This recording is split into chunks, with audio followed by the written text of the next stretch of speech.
Sir Bhaskar గారు, ఈరోజు parliament సాక్షిగా ఎన్నేళ్ల నుంచి ఎదురు చూస్తున్న మీ అమరావతి ప్రజల యొక్క ఆకాంక్ష, మీరు అడిగిన ఈ గవర్నమెంట్ అడిగిన ఆకాంక్ష తీరిని గెజెట్ నోటిఫికేషన్ ఇవ్వడానికి పార్లమెంట్ చట్టబద్ధత చేయడం జరిగింది. దాన్ని అమరావతి ప్రజలుగా మీరు ఎలా చూస్తారు? ఒక ఆంధ్ర రాష్ట్ర పౌరుడిగా మన రాష్ట్రానికి రాజధాని అమరావతి అనే గెజెట్ రావడానికి త్వరలో రాబోతుంది, దాన్ని ఎలా చూస్తారు? మాకు చాలా ఆనందంగా ఉందయ్యా. ఎందుకంటే ఇది తెలిసినోడు తెలియనోడు అందరూ కూడా దీన్ని గజెట్లో పెట్టలేదు, దీనికి ఇదే రాజధాని చట్టబద్ధత లేదు అని మాట్లాడుతున్నారయ్యా. అట్లాంటి దానికి మరి మహానుభావులు ఇవాళ కూటమి గవర్నమెంట్లో ఇటు మోడీ గారు కానీ, బీజేపీ వాళ్ళు కానీ, ఇటు పవన్ కళ్యాణ్ గారు కానీ, ఇటు టీడీపీ వాళ్ళు కానీ వీళ్ళందరూ ఏకమయ్యి దీనికి ప్రజల కోసం ప్రజలకు న్యాయం చేద్దామనే సహృద్దేశంతో వాళ్ళు ఈ చట్టబద్ధత చేయటం మాకు చాలా ఆనందంగా ఉంది. చాలా పండగ వాతావరణంగా ఉంది. వీళ్ళందరికి కూడా ఆనందంగా ఉంది, ఒక వైసీపీ వాళ్ళకి తప్పితే. ఎందుకని అంటారు? వాళ్ళకి ఇవాళకి కూడా అదే మరి. ఇవాళ ఎవడన్నా బుద్ధి జ్ఞానం ఉన్నాడు, ఎవడన్నా ప్రెస్ మీట్ పెడతాడా? ప్రెస్ మీట్ పెట్టినోడు ఏమన్నా మరి మేము మద్దతే అమరావతికి వ్యతిరేకం కాదు అని అంటానే మళ్ళీ మావిగాన్ని అంట మచిలీపట్నం, విజయవాడ, గుంటూరు కలిపి ఇవాళ ఇప్పుడు ఈ రాజధానిలో లేవా? అవి గుంటూరు, విజయవాడ రాజధానిలోనే ఉండేవి. మచిలీపట్నం అన్న అది షిప్ యార్డు, మరి ఇవన్నీ రాజధానిలో లేక ఎక్కడ ఉన్నాయి? మేము రాజధానిలోనే ఉన్నాయని మాదే మనందరిది రాజధాని ఆంధ్రప్రదేశ్ రాజధానిలోనే ఉన్నాయని చెప్పి అనుకుంటున్నాం. అంటే ఇప్పుడు సిఆర్డీ పరిధి అక్కడ దాకా ఉంది కాబట్టి సిఆర్డీ పరిధిని బేస్ చేసుకుని ఆ మాట అన్నాడు అంటారా? ఆయన కూడా ఒప్పుకున్నాడు అంటారా? ఇంకో రకంగా ఒప్పుకోవాలా? అమరావతి కాదని చెప్పి అది పెట్టాలని చెప్తున్నాడు. ప్రాంతీయం మళ్ళీ ఆ ప్రాంతం వాళ్ళని రెచ్చగొడటం కోసం వాళ్ళనే ఈయన చెప్తే రెచ్చిపోయేవాళ్ళు. అంటే మొన్న ఈ మధ్య కూడా మన పేరునేని కూడా మాట్లాడిన పరిస్థితి, అమరావతికి మేము ఓకే అంటానే ఇంకో పక్క మాది కూడా కావాలని అన్నాడు. ఆయన ఏదో రకంగా మాట్లాడుతున్నాడు కాబట్టి ఆయన ఏదో రకంగా వెనకాల బ్యాక్ సపోర్ట్ కోసం ఈ మాట మాట్లాడాడు అంటారా? అంతే, వాళ్ళకి ఏమీ తెలియక మాట్లాడటం కోసం ప్రయత్నం చేస్తున్నారు. ఇప్పుడు ఆయన చెప్పిన మావిగన్లో గతంలో మొన్న మధ్య ఈ బిల్లు రాకముందే మన మజిలీపట్నం మాజీ ఎమ్మెల్యే గారు మాట్లాడుతున్నాడు, మా ప్రాంతం కూడా పెట్టాలనే కోరాడు. దానికి అనుగుణంగానే ఆయన ఇలా మాట్లాడాలనుకోవచ్చా?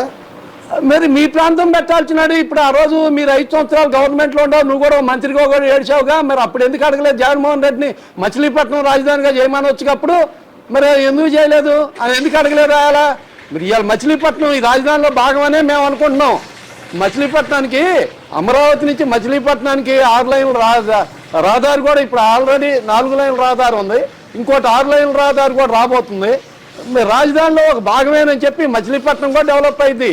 నువ్వు చెప్పినా చెప్పకపోయినా అది ఆగదు. అటు మచిలీపట్నం అయింది, మీ జగన్మోహన్ రెడ్డి చెప్పినట్టు ఇటు గుంటూరు అయింది, ఇటు విజయవాడ అయింది.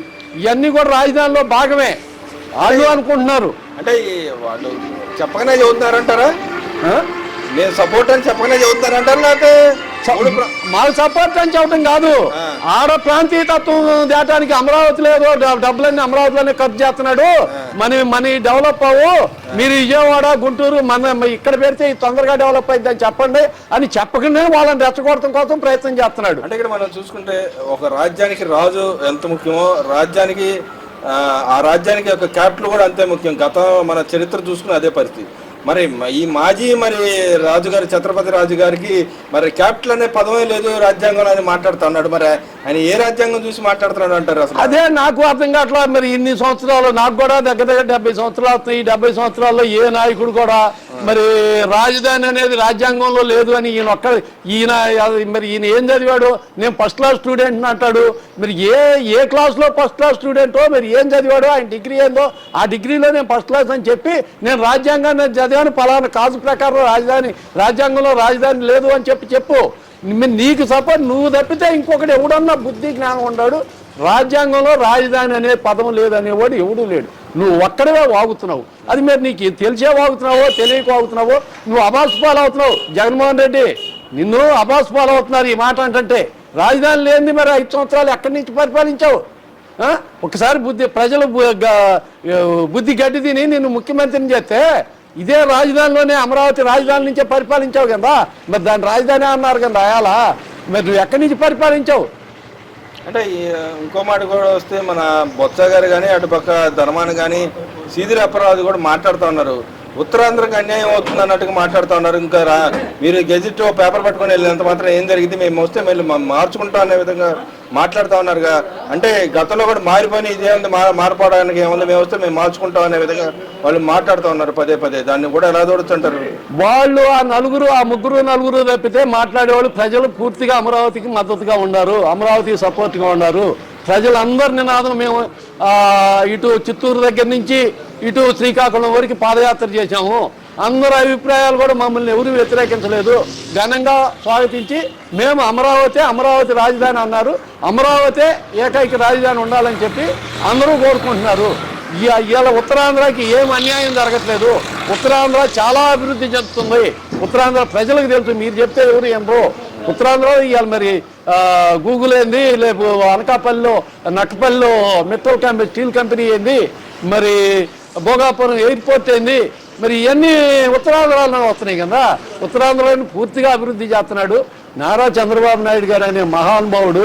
ఒక ప్రాంతం వాడు కాదు ఆయన. అట్లా అనుకుంటే ఆయన రాయలసీమ చిత్తూరు జిల్లా మరి అక్కడే పెట్టుకొని అక్కడే డెవలప్ చేయొచ్చు కదా.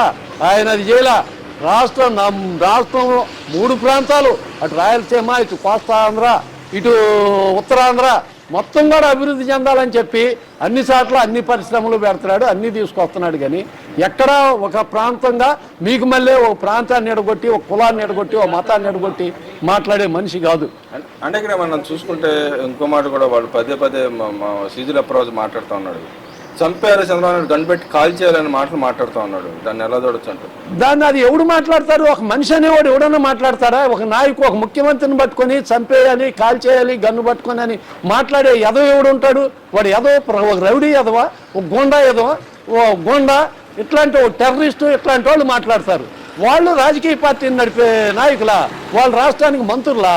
ఇట్లాంటి పనికిమాలిన వాళ్ళని నీ ప్రజలు చెప్పులతో చాంతాలతో కొట్టాలి. నేనేం కాల్ చేయమని చంపేయమని అన్నాను. చెప్పులతో కొడితే బుద్ధి లేకుండా చెప్పులతో కొట్టేస్తే సరిపోయింది. ఒక మనిషిని చంపేయాలనే మనస్తత్వం ఉండడు. వాడు ఏమంటాడు అని రాక్షసుడు అంటారు. మరి ఇక్కడ యాక్చువల్గా పార్లమెంట్లో ఏదైనా ఒక బిల్లు వస్తే బిల్లుకి అమెండ్మెంట్లు అడగడం సర్వసాధారణం. కానీ ఇక్కడ అసలు బిల్లే వద్దు, మాకు ఏదో రాజధాని రైతులు సమస్యలు ఉన్నాయి, ఆ సమస్యల మీద మేము పోరాడుతున్నాం అని కన్నీళ్లు కారుస్తున్నట్టుగా హావభావాలు వ్యక్తం చేసి వెళ్ళిపోవడాన్ని ఎలా చూడుతుంటారు? నిజంగానే మీ రైతుల పట్ల, అమరావతి రైతుల పట్ల వాళ్ళకంత ఇది ఉందంటారా? గతంలో కూడా చూసాం మనం, ఈ ప్రాంతం రాజధాని కాదని చెప్పి రాజధాని కాదంటేనే రాజధానిలో భూములు ఇచ్చి ఇక్కడ మీకు ఇస్తున్నాము, పేదల ప్రజలకు మేము ఇస్తున్నాము, ఆ గవర్నమెంట్ ఇవ్వలేదని పంచాయతీ చేసిన పరిస్థితి కూడా ఉంది కదా. ఎలా చూడొచ్చుంటారు ఓవరాల్గా? ఇవాళ పార్లమెంట్లో మిథున్ రెడ్డి మాట్లాడాడు, జగన్మోహన్ రెడ్డి మాట్లాడుతున్నాడు, పేరు నాని మాట్లాడుతున్నాడు. రాజధాని రైతులకు అన్యాయం జరుగుతుంది, వాళ్ళ గురించి వాళ్ళ హక్కుల గురించి పోరాటం చేస్తాం వాళ్ళని చెప్పి. అయ్యా మీరేం పోరాటం చేయొద్దు. మరి గత 5 సంవత్సరాలు ఏం గుడ్డి గుర్రాలు పళ్ళుదేవారయ్యా? రైతుల మీద నానా హింసలు పెట్టి నానా ఇబ్బంది పెట్టారు కదయ్యా మమ్మల్ని. తిరుపతి వెళ్ళని లేదు, గుడికి వెళ్ళని లేదు, బడికి వెళ్ళని లేదు, రోడ్డు నడవని లేదు. ఇన్ని ఇబ్బందులు పెట్టి ఆడాలని కడుపులో దన్నారు, జుట్టు పట్టుకొని ఇడ్చారు. ఏంది పోలీసులతో దాష్టికం చేపించి ఆ రకంగా చేసి ఎస్సీ ఎస్టీల మీద ఎస్సీ ఎస్టీ అట్రాసిటీ కేసులు పెట్టారు, రైతులకు బేడీలు వేశారు, జైల్లో పెట్టారు, ఎన్ని లెక్కలేనని కేసులు పెట్టారు ఒక్కొక్కటి మీద. ఉత్త పుణ్యానికి ఏమీ లేకుండా ఉన్నదానికి మరి ఇన్ని అరాచకాలు రైతుల మీద చేసి ఇవాళ మీరు రైతుల తరఫున మాట్లాడుతున్నారంటే మిమ్మల్ని ఏమనాలి? ఎవడన్నా నమ్ముతాడా? రాష్ట్రంలో ప్రజలు కొంచెం సిగ్గు శరం ఉండాలయ్యా మాట్లాడే మాటకి.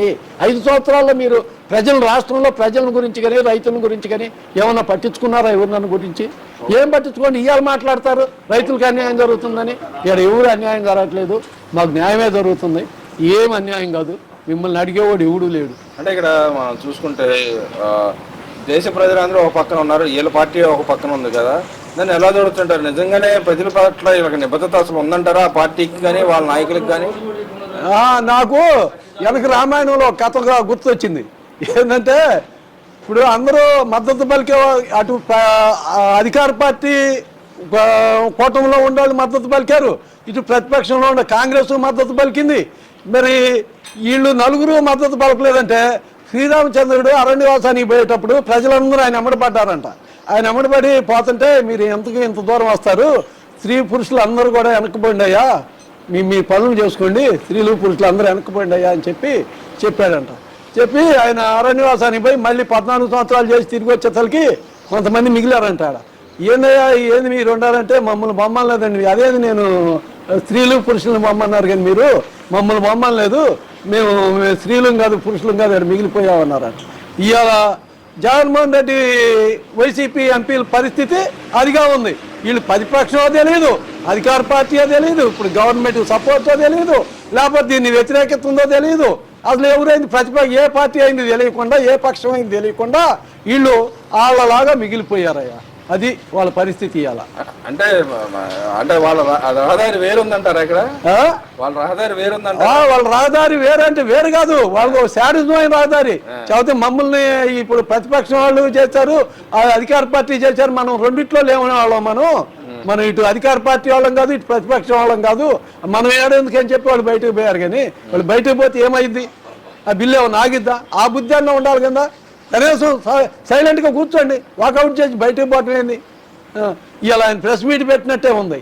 అంటే ఆయన ప్రెస్ మీట్లో కూడా మాట్లాడుతూ ఉన్నాడు కదా, చంద్రబాబు నాయుడు దోచుకోవటానికి ఇలా పెట్టాడు, మళ్ళీ మభ్య పెడుతున్నాడు జనాలందరినీ అని చెప్పి మాట్లాడుతూ ఉన్నాడు కదా. ఇక్కడ నిజంగానే దోచుకుంటా ఉన్నాడో, కాంట్రాక్ట్లో పాత గుత్తేదారులుగా తెచ్చి వాళ్ళని పెట్టుకొని చేస్తూ ఉన్నాడు, స్క్వేర్ ఫీట్కి ఎంత అవుతుంది ఇంత చేస్తున్నాడు అని చెప్పి కొన్ని ఎగ్జాంపుల్ కూడా చెప్పిన పరిస్థితి కదా. ఎలా చూడొచ్చు అంటారు? ఈ దాచుకోవటం గురించి జగన్మోహన్ రెడ్డి వైసీపీ వాళ్ళు చెప్తేనే ప్రజలు నమ్మాలేక, వాళ్ళే చెప్పాలి దాచుకోవటం గురించి.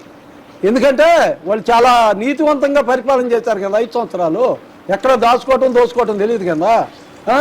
2009 ఎలక్షన్ ముందు రాజశేఖర్ రెడ్డి గారు ఆయన అధికారంలో రాబోయే ముందల నా ఇల్లు అమ్మటానికి పర్మిషన్ ఇవ్వండి, నాకు అప్పులైనవి అని చెప్పి జగన్మోహన్ రెడ్డి గారు రెగ్యులరైజ్ చేయడానికి చంద్రబాబు నాయుడు గారిని అడిగారు. అది కుదరదు అన్నారు. 2009లో ఆయన చీఫ్ మినిస్టర్ అయిన తర్వాత మరి ఒక్కసారి ఇన్ని లక్షల కోట్లు వేల కోట్లు ఎక్కడి నుంచి వచ్చినాయి? దాచుకోవటం అందరూ మీరు చేసినట్టే చేస్తారని అంటున్నావా? మీరు అనుకుంటున్నారా? అంతేగాని ఇప్పుడు చంద్రబాబు నాయుడు దోచుకోవటం ఇంత అవినీతి చేస్తే మీరు నీకంటే ముందు 5 సంవత్సరాలు పరిపాలన చేశాడు కింద రాష్ట్రం ఎడగొట్టిన తర్వాత అప్పుడే చాలా పనులు చేశారు కదా. వాటిలో కూడా దాచుకున్నాడు స్కాములు చేశారు అన్నావు కదా. మరి 5 సంవత్సరాలు నువ్వేం చేశావు? 5 సంవత్సరాలు ఒక్క స్కామ్ అన్న బయట పెట్టగలగాలిగా. అంటే రిపోర్టర్ కూడా అడిగారు, మరి ఇంత దోచుకున్నారని చెప్పిన దానికి నువ్వు ఎలా కట్టడి చేస్తావు? దానికి సమాధానం చెప్పలేకపోయాడు, ఎందుకని అంటారు? అది నిజమైతే కదా ఒక గుడ్డగాల్చి మీద వేస్తాడు అంతే, బుర్ర చల్లుతాడు, కడుక్కోమంటాడు. గవర్నమెంట్ ఇచ్చిన రిపోర్ట్ ప్రకారం చదువుతున్నాడు ఆయన. అది గవర్నమెంట్ ఏ రిపోర్ట్ లెక్క ప్రకారం ఇచ్చింది అడుగు, ఎందుకు అయింది ఎంత అయిందని. నువ్వు ఒక ప్రతిపక్షంలో ఒక అసెంబ్లీకి వచ్చి మీరు స్క్వేర్ ఫీట్కి ఇన్ని వేలు అయింది అంటారు, ఇన్ని వేలే అయింది, ఇంత ఎందుకు అవుతుంది అని చెప్పి ప్రతిపక్షంలో కూర్చొని దమ్ముగా అడుగు. ఏడో ప్రెస్ మీట్ పెట్టి అబండాలు ఎత్తి ఎట్లా? అంటే ఆయన ఎగ్జాంపుల్ కూడా చెబుతున్నాడు, తెలంగాణ రాష్ట్రానికి సంబంధించిన ఏదైతే అసెంబ్లీ అవి కట్టాడో 700 కోట్లు 800 కోట్లు అని, ఇక్కడ ఒకదానికి దాదాపు 1000 కోట్ల పైన అవుతుంది. ఎలా అవుతాయి? ఇంత ఖర్చు ఎందుకు వస్తుంది? గతంలో మీరు చెప్పింది 700 కోట్లు 800 కోట్లేగా, ఇప్పుడు అమాంతం ఎందుకు పెరిగిపోయింది అని చెప్పి అడుగుతా ఉన్నాడు. అసలు రాజధానిలో ఏమంటే ప్రత్యేక రాష్ట్రం ఏర్పడింది. ఈ రాష్ట్రంలో ఏమేమి సంస్థలు ఉండాలి, ఈ సెంట్రల్ గవర్నమెంట్ సంస్థలు ఎన్ని ఉంటాయి, మరి సెక్యూరిటీ ఎన్ని ఉంటాయి, మరి ఫోర్స్ ఎన్ని ఉంటాయి, మరి పోలీసు వ్యవస్థ ఎంత ఎన్ని కావాలి, మరి ఏ వ్యవస్థలకి ఎంత ఉండాలి, బ్యాంకింగ్ వ్యవస్థ ఎంత ఉండాలి అని ఈ అన్నిటికీ బిల్డింగ్లు ఎంత, ఇన్ఫ్రాస్ట్రక్చర్ ఎంత కావాలి అనే అవగాహన జగన్మోహన్ రెడ్డి గారికి తెలియదు. అలా తెలంగాణలో కట్టాడు అంటే 28 ఎకరాల్లో కట్టాడంటే ఒక అసెంబ్లీ భవనమే కట్టాడు, ఏం కట్టలా. ఒక అసెంబ్లీ భవనం కట్టాడు 28 ఎకరాల్లో. ఏడా అసెంబ్లీ భవనం ఆ 28 ఎకరాల్లోనే కడుతున్నారు. అసెంబ్లీ భవనం 300 ఎకరాల్లో ఏం కడతలా. ఏడు కూడా అసెంబ్లీ భవనం ఉండేది, అంతే భవనం ఉండేది. దానికి కావాల్సిన ప్లేస్ ఉంటుంది. ఇంకా దానికి అదే అసెంబ్లీకి అక్కడ హైదరాబాద్లో అన్ని పార్కులు కానీ వాళ్ళకి కావాల్సిన వ్యవస్థలు కానీ అన్నీ ఇంత ముందే ఉన్నాయి. ఇక్కడ అన్నీ ఏర్పాటు చేసుకోవాలి. ఇది కొత్త రాజధాని, కొత్త బిల్డింగ్ ఉండేది నువ్వు చెప్పినంత, కాకపోతే ఇంకా కొంచెం ఎక్కువ తక్కువ ఉండొచ్చు. ఆ రాష్ట్రం కంటే మన రాష్ట్రం, మన ఎమ్మెల్యేలు ఎక్కువ కాబట్టి ఎక్కువ ఉంటుంది. అంతేగాని నువ్వు చెప్పినట్టు అంత 34 ఎకరాల బిల్డింగ్, 34,000 ఎకరాలు బిల్డింగే ఉండదు. దీంట్లో బిల్డింగ్ ఉండేది కొంతే. అంతా బిల్డింగ్ కట్టుకుంటే మనుషులు ఏడు ఉంటారు?